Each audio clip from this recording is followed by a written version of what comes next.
राज्यसभा सांसद और रोहतक से कांग्रेस प्रत्याशी दीपेंद्र हुड्डा ने भाजपा शीर्ष नेतृत्व पर एक बार फिर निशाना साधा है। उन्होंने कहा कि 3 चरण के चुनाव संपन्न होने के बाद भाजपा के नेताओं के बयान में कटुता और असत्यता दिखाई दे रही है।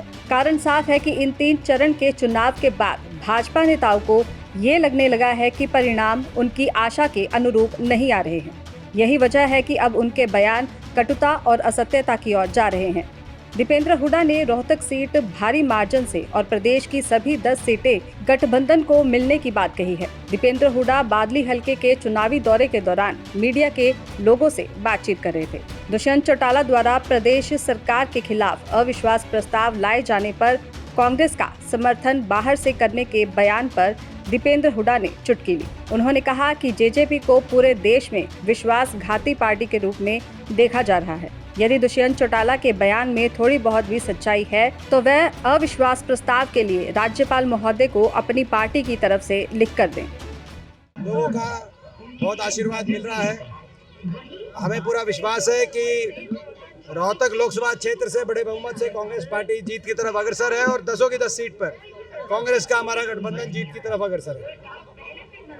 प्रधानमंत्री ने अपने भाषण में कहा है कि राहुल गांधी आप अडानी और अंबानी को लेकर कटाक्ष नहीं कर रहे हैं। क्या कोई सेटिंग हो चुकी है क्या?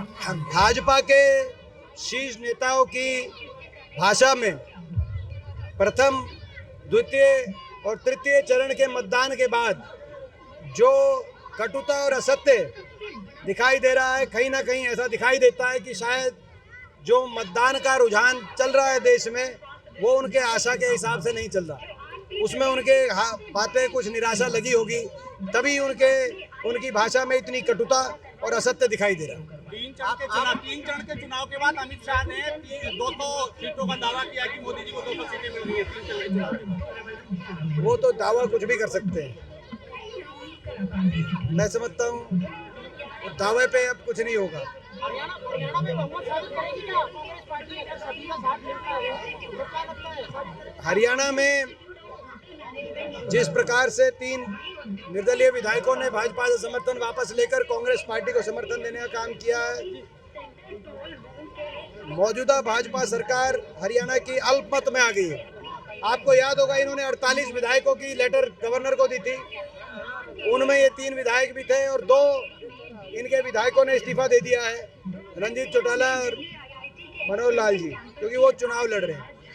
ऐसे में अल्पमत की सरकार है। अल्पमत की सरकार को कोई नैतिक अधिकार नहीं है। ये सरकार तुरंत इस्तीफा दे नैतिकता के आधार पर, और यदि इस्तीफा नहीं देती तो राज्यपाल महोदय को मामले का संज्ञान लेते हुए हरियाणा में राष्ट्रपति शासन लगाकर निष्पक्षता से चुनाव कराना चाहिए, हमारी मांग है। देखिए वो तो क्या कहेंगे क्या नहीं। उनमें से मैं समझता हूँ कि ये जो विधायक जब उनके पास थे तब तो ये नहीं कह रहे थे।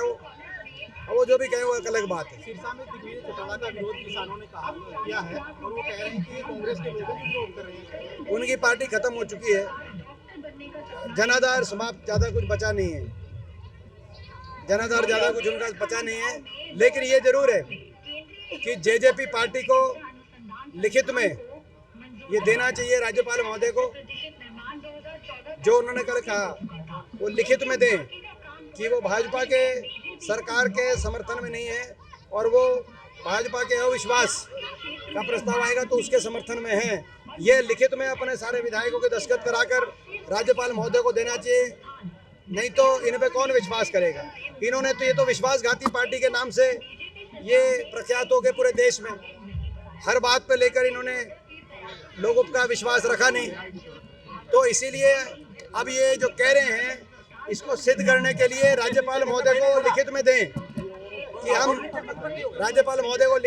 कि हम अगर कांग्रेस अविश्वास प्रस्ताव ला रही है उसके पक्ष में है और सारे विधायकों के दस्तखत कराएं और राज्यपाल महोदय के पास अपनी चिट्ठी भेजें और सार्वजनिक करें मीडिया में। नायब सैनी जी का ये कहना है कि 3 विधायकों का रास्ता चुनाव दलदल राजनीति की ओर जाता है।